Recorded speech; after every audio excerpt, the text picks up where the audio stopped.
যেহেতু আমাদের সামনে কয়েকদিন পরেই কুরবানি, আমি আয়াত তেলাওয়াত করেছি। কুরবানি উপলক্ষেই আল্লাহ তাআলা জানিয়ে দিলেন, কি বলছেন? ইন্না, নিশ্চয়ই আমরা যখন কোনো মানুষের কাছে কোনো কথাকে গ্রান্টেড করতে গেলে বিভিন্ন রকম মানুষ কসম খায় না? কোনো মানুষের কাছে কোনো কথাকে গ্রান্টেড করতে গেলে বিভিন্ন রকম কসম খায়, কিন্তু আল্লাহ পাক রব্বুল আলামিন আমার বিশ্ব নবী, আখিরি নবী হযরত মুহাম্মদ রাসূলুল্লাহ সাল্লাল্লাহু আলাইহি ওয়াসাল্লামকে তিনি জানিয়ে দিলেন, ঘোষণা করলেন, ইন্না, নিশ্চয়ই, আতায়না কাল কাউসার, আমি তোমাকে দান করলাম, কি? কৌসার দান করলাম। এই কৌসার আমার বিশ্ব নবী, আখিরি নবী হযরত মুহাম্মদ রাসূলুল্লাহ সাল্লাল্লাহু আলাইহি ওয়াসাল্লামকে দান করলেন। এই কৌসার দান করার পরে আল্লাহ পাক রব্বুল আলামিন বলছেন, ও আমার প্রিয় হাবিব, তুমি আমার শরণার্থে কি করো?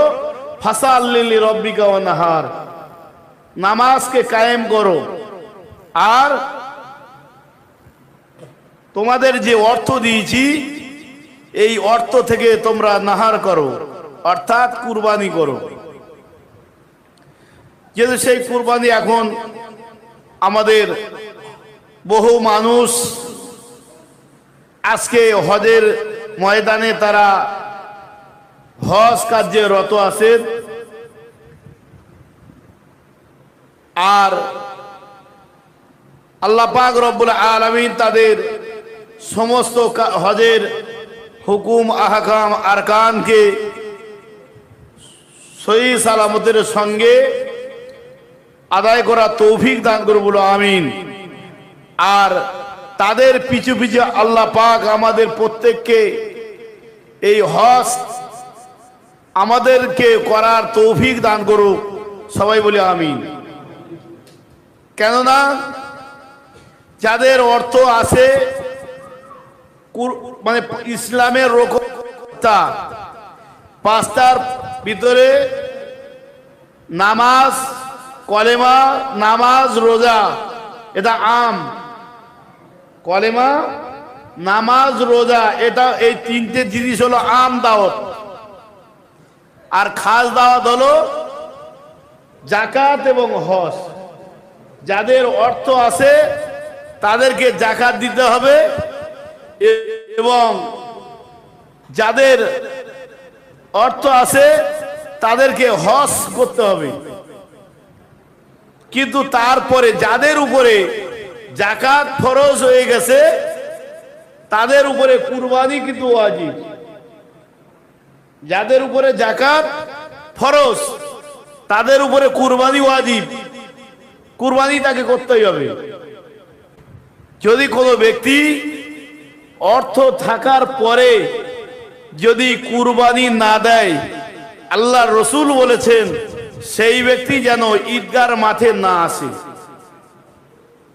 সেই ব্যক্তি যেন ঈদগাহর ময়দানে না আসে। তাহলে ভাই আমাদেরকে কুরবানি করতে হবে। তবে কুরবানি আমরা যা করি, এই কুরবানি কিন্তু তিন শ্রেণীর মানুষ করি। কয় শ্রেণীর? আমার সাথে আজকে একটু কথা বলা লাগবে। ঘুম পাচ্ছে ভাই?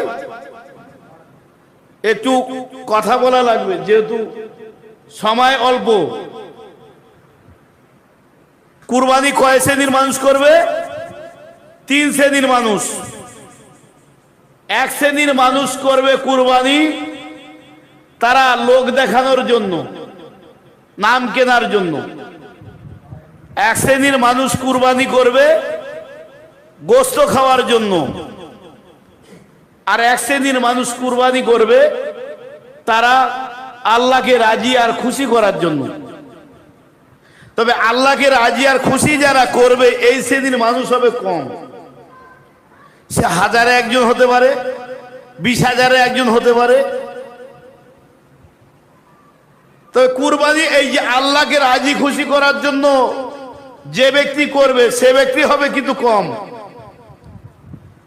আর বাকি 2 শ্রেণীর মানুষ থাকবে বেশি। 1 শ্রেণীর মানুষ তারা নাম কেনার জন্য করবে, যে আমি গ্রামের বড় লোক, ধনী লোক, টাকা আছে, অর্থ সমর্থ আছে, তাহলে আমাকে গরু কিনতে হবে, এই গ্রামের সেরা গরু, এই গ্রামের সেরা গরু কিনতে হবে। চায়ের দোকানে গিয়ে, আপনার এই কলেজ মোড় বাজারে গিয়ে অন্তত মানুষ প্রচারটা করে যে সলিমউদ্দিন মিয়া আজকে একটা গরু কিনে এনেছে, সব চাইতে গ্রামের সেরা গরু। কি বলেন? সেরা গরু। আর সে ভিতরে ভিতরে ফুলে ফেপে একদম পুরো কি হবে, তরতাজা হয়ে যাবে, যে আমার নামটা অন্তত গ্রামের মানুষ করছে যে আমি বড় গরু কিনে নিছি। আমার গরু দেখে মানুষের সমালোচনা শুরু হয়ে গিয়েছে যে আমার চাইতে বড় গরু আর গ্রামে আসেনি। এই কথা শোনার পরে তার ভিতরে যে ফখর, অহংকার ভরে যাবে, ভরপুর হয়ে যাবে। অতএব এই অহংকার, এই ফখরওয়ালা ব্যক্তির কুরবানি আল্লাহর দরবারে কবুল হবে না। আরেক শ্রেণীর ব্যক্তি কুরবানি করবে গোশত খাওয়ার জন্য। সেই ব্যক্তি বাজারে যাবে, তার সে সুদের টাকা হোক, ঘুষের টাকা হোক, জেনার টাকা হোক, ব্যভিচারের টাকা হোক, জমি বন্ধকের টাকা হোক, চিটিংবাজি হোক, জোসুরি হোক, লম্পটি হোক, যত রকমের খারাপি সব থাকবে। কিন্তু সেই ব্যক্তি কুরবানির পশু যখন খরিদ করবে, করার পরে সে মনে মনে চিন্তা করবে যে আমি যেভাবেই হোক না কেন টাকা অর্জন করেছি, এখন এই টাকা আছে, যদি আমি কুরবানি না দেই গ্রামের মানুষের কাছে হাত পেতে চাইতে গেলে লজ্জাবোধ হবে। কি বলেন? হাত পাততে গেলে খারাপ লাগবে। তা হাত না পেতে অন্তত কিছু না হলেও অন্তত একটা যাই গরু কিনে আনি, এনে দাঁড় করিয়ে দিই, যা হয় হোক। আর এই কুরবানি যারা এই করবেন, এই কুরবানি সেই ব্যক্তি করার পরে সে এখন বাজারে গিয়ে বলবে, দেখো আমার ইচ্ছা ছিল না, কিন্তু এমন পরিস্থিতি না করলে নয়। কি ইচ্ছা ছিল না, না করলে নয়। কিভাবে বলো? আমি সব আছে, এই আপনার সন্ধিপুকুরের গ্রামের মানুষ সবাই যদি আমাকে বলে যে তোমার এত আল্লাহ সব দিয়েছে, বাড়ি গাড়ি টাকা পয়সা সব দিয়েছে, এখন তুমি কুরবানি করো না কেন? এখন এই কথাটা মানুষের কাছে খারাপ লাগবে না? এই কথাটা খারাপ। শুধু তাই না, কুরবানিও যদি না দেই, এখন কারো কাছে চাইতে যাব, সে মনে মনে কি বলবে যে সব আছে কিন্তু এর স্বভাব পরিবর্তন হয়নি। কুরবানি করতে গেলে টাকা খরচা হবে, এই জন্য কুরবানি করে না, হাত পেতে আমাদের কাছে চাইতে এসেছে। ও ভাই, এই কুরবানি কিন্তু আল্লাহর দরবারে কবুল হবে না। তবে এই হক কথা বলা আজকে বর্তমান সময় বন্ধ হয়ে গিয়েছে। কেন? আজকে বলবে কারা? বলবে তো আমাদের মতো ব্যক্তি। কি বলেন? মসজিদের ইমাম, মাওলানা, মুয়াজ্জিন যারা আছে, হাফেজ, কারি, তারা তো বলবে, কিন্তু বলতে গেলে তো তাদেরও বিপদ। কি বলেন? তাদের বিপদ। কিসে বিপদ?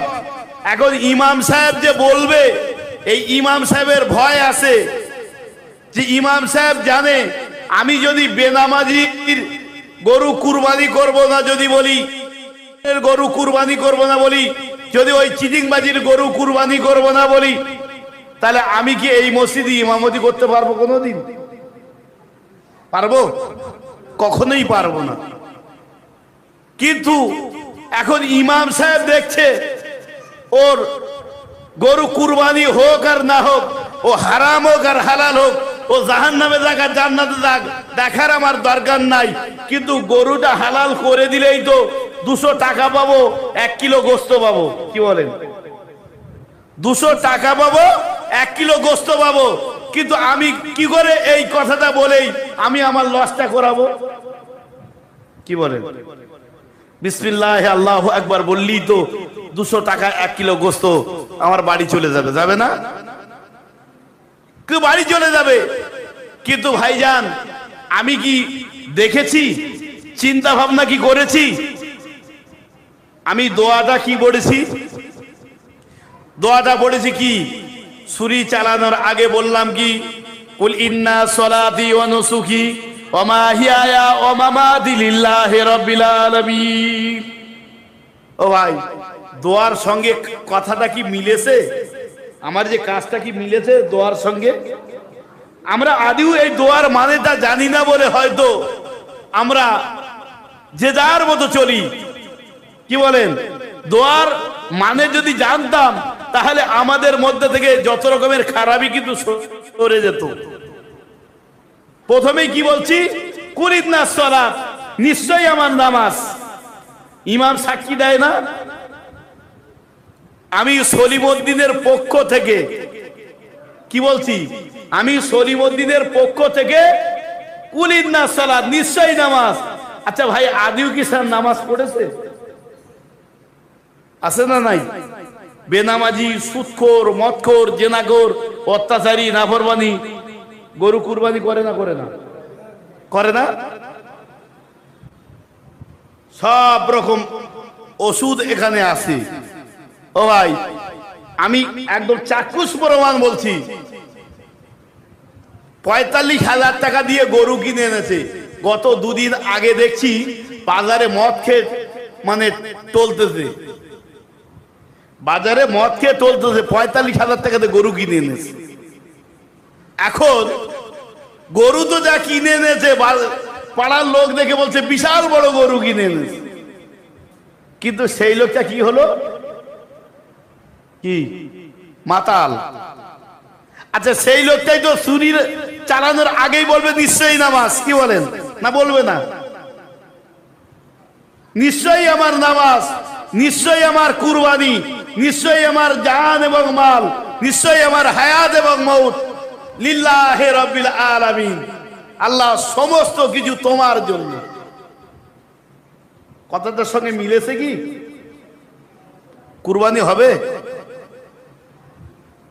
কিন্তু সবাই, ইমাম সাহেব মসজিদে ভাষণ দিল যে যত বড় গরু কিনবে তার গরুর গায়ে যত লোম থাকবে সেই লোমের পরিবর্তে তার ততটা সওয়াব পাবে। তার গরু যত বড় তরতাজা হবে সেই গরুর পিঠে চড়ে সে সোজা আল্লাহর দয়ার জান্নাতে যাবে। সে জান্নাতে যাবে না জাহান্নামে যাবে? কি বলে? জান্নাতে যাবে না জাহান্নামে যাবে? আর তুই তো মিথ্যেবাজি, ধোঁকাবাজ, তুই তো একজন চিটিংবাজ, জোচ্চোর, লম্পট। যত রকমের সুদের টাকা, ঘুষের টাকা, জেনার টাকা, ব্যভিচারের টাকা, এলআইসি, বন্ধন, সাহারা, ফিজবিসি, সেবি, নিরিকেল, স্বর্ণজয়ন্তী, গ্রুপ লোন, মহিলা সমিতি সব করে আর বলছি নিশ্চয়ই আমার নামাজ, নিশ্চয়ই আমার কুরবানি, নিশ্চয়ই আমার কি হায়াত মউত, নিশ্চয়ই আমার জান মাল, সমস্ত কিছু আল্লাহ তোমার রাস্তায় উৎসর্গ করে দিলাম। দোয়ার সঙ্গে কি পারফেক্ট হলো? ও ভাই, দোয়ার সঙ্গে পারফেক্ট হয়েছে? আচ্ছা, এই গোস্ত আমরা আবার কি করি? কিছু মাতব্বার আছে, আমরা কিছু মাতব্বার আছি, এটা সর্বত্রই হয়ে থাকে। শুধু আপনার এখানে হয় কিনা জানা নেই, আমার এলাকায় হয়। এই মাতব্বাররা কি করে? গোশগুলো সব একত্রিত করে, করে না? গোশগুলো একত্রিত করে, করার পরে বন্টন হয়। এই গোস্ত সে যারা দিতে পারে না, গরিব, অসহায়, দরিদ্র মানুষ, তারা খায় কি খায় না? কি খায় না? সবাই খায়। কিন্তু ও ভাই, এই গোশটা কি আমরা খেতে পারবো?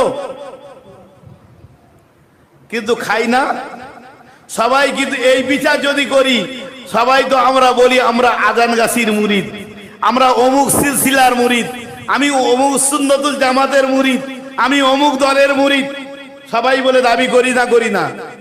কিন্তু এই জিনিস যে আমরা খাচ্ছি, কি বলছি, আবার কিছু আমরা ফতোয়া দিয়ে বেড়াচ্ছি। আমাদের মতো সার্টিফিকেটওয়ালা ব্যক্তি তারা ফতোয়া দিয়ে বেড়াচ্ছে। ও কি দিল না দিল দেখার দরকার নাই, ও আমার যেটা আমার জন্য হালাল। নাউজুবিল্লাহ, আস্তাগফিরুল্লাহ। হ্যাঁ, এখন আমি ঘুরিয়ে তাকেই প্রশ্ন করব যে মৌলানা সাহেব, হাফেজ সাহেব, তুমি বলছো ওটা আমার জন্য হালাল, সে কি দিল না দিল দেখার দরকার নাই। এখন আমি তোমাকে ওই 1 মণ দুধের ভিতরে আমি 100 গ্রাম হিলডন দিলাম, 20, এই হিলডন 20 ওই দুধের সঙ্গে মিশিয়ে দিলাম। আচ্ছা, ওই 20টা সাধারণ মানুষ খেলে মরবে, ওই দুধটা সাধারণ মানুষ খেলে মরবে, আর ওই হাফেজ কারি, মুফতি, মুহাদ্দিস, মুফাসসির এরা খেলে বেঁচে যাবে। না কি বলে? কি? হ্যাঁ, কেন? সে তো বললো কি যে ও যা দেশে ওর ব্যাপার। আমার জানগাছি রহমাতুল্লাহ আলাইহি এইখানেই একটু বিচার করার জন্য বলেছে, একটু জাস্টিফাই করার জন্য বলেছে। কে বলেছে? তিনি নিজের কথা তিনি এই কালাম পাক থেকে বলেছে। জোরে বলুন, এই কালাম পাকের কথাই তিনি বলেছেন। তিনি কি বললেন? তুমি খানা খাওয়ার আগে তুমি কি করো? প্রথমে তাকিক করো, যাচাই করো। এই কথাটা কার? এই কথাটা কার? এই কথাটা হলো আমার আল্লাহ। কি? পানি পিও শানকে আর পীর পকড়ো পায়সানকে। পানি খাও দেখে শুনে, আর পীর ধরো জেনে শুনে। তুমি দেখাচ্ছ কি আগুনতে হাত দিয়ে বলবে যে আল্লাহ আমার হাত পুড়িয়ে দিয়েছে? কি তার মতো আহাম্মুক আর কেউ আছে বলে মনে হয়? আরে আগুন তো জ্বলছে, আমরা দেখতে পাচ্ছি না? আমরা তো দেখছি। আজকে এই কথাটা বলেই কিন্তু হযরত মাওলানা সুফি মুফতি আজানগাছি রাহমাতুল্লাহ আলাইহি একটু বিপদে পড়েছে। তবে একটু জেনে রাখবেন, 3টে জিনিস এখানে যদি জায়েজ থাকতো, এখানে কিন্তু আলেমের জায়গা দেওয়া যেত না। আজকে এখানে আলেম খুঁজে পাওয়া যাচ্ছে না।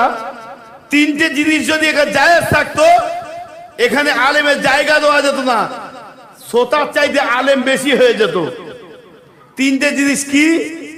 একটা জিনিস হলো সুদের টাকা খাওয়া জায়েজ, আর একটা হলো বেনামাজি, সুদখোর, মদখোর, জেনাখোর, অত্যাচারী, নাফরমানি সবার বাড়ি খাওয়া জায়েজ। আর একটা হলো কি? ওয়াজ করে টাকা নেওয়া যদি জায়েজ থাকতো, এখানে আলেমের জায়গা দেওয়া যেত না। কি বলেন? এই 3টে জিনিস এখানে নাই বলে আজকে দরকার নাই। হযরত মাওলানা সুফি মুফতি আজানগাছি রাহমাতুল্লাহ আলাইহি তিনি এই কথাটাই বলেছেন। আজকে বর্তমান সময়, বর্তমান জামানায় পাতলা চটি কেতাব বাজারে বহু বেরিয়েছে, বেরাইনি? তুমি কি করো? ওই পাতলা চটি কেতাব কিনে এনে তুমি